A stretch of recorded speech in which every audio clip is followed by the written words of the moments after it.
Let's get straight into it with my panel tonight. National Senator Matt Canavan and GT Communications Gemma Tognini. Victorian police have been stripped of their power, guys. Their job, really, I guess, is arresting public drunks. And this is going to start on Melbourne Cup Day this year. Gemma, instead they're going to be taken to sober centres. Do you reckon this sends the wrong message, or is this modern policing? Well, I think there's a really good case more broadly, Cory, for justice reform and criminal justice reform, and the Upper House MP Evan Mulholland is doing a lot of work in this space. And I would say, if you're talking about people who are just drunk idiots on Cup Day, why clog up the court system with them? Why clog up the magistrates' court system and the police, police lockups with them? Send them to sobering up centres, issue them with the appropriate infringement fine, whatever.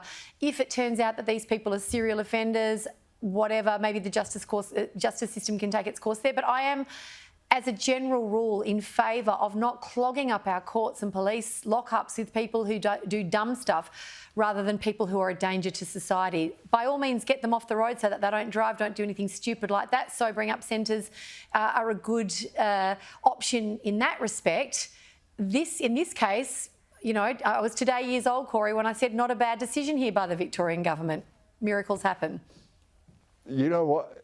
This is the thing, Matt. I actually agree with Gemma. I thought my first instinct here was this is not a bad decision, but Premier Dan Andrews has had a huge backlash for making it. What do you reckon the model here is, and do you think it's a reasonable one to pursue? Well, look, I think it sounds good in theory. I mean, I think Gemma makes good points in theory. Yeah, sure, we don't want to clog up our prisons with people who are really just temporarily a danger to others. So let's get some sort of halfway house and sobering centres. But in practice, how is this going to work? I mean, how many of these centres are we going to have? And do they need a surge capacity for Melbourne Cup Day? Because there's probably not an even number of drunks every day of the year. How much is it going to cost? We're effectively providing like adult daycare centres for people who can't look after themselves.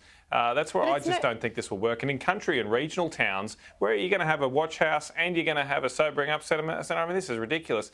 I just think we should let police decide what should be best. So, I would hope that this policy is not inflexibly applied.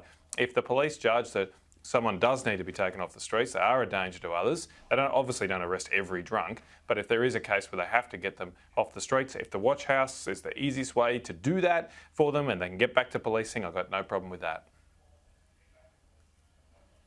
Yeah, I had a sense this was about people who are a danger to themselves more than a danger to other people, and I'm wondering why they would be arrested. But the devil's always in the detail. You've both got excellent points, and we'll see what happens on Cup Day.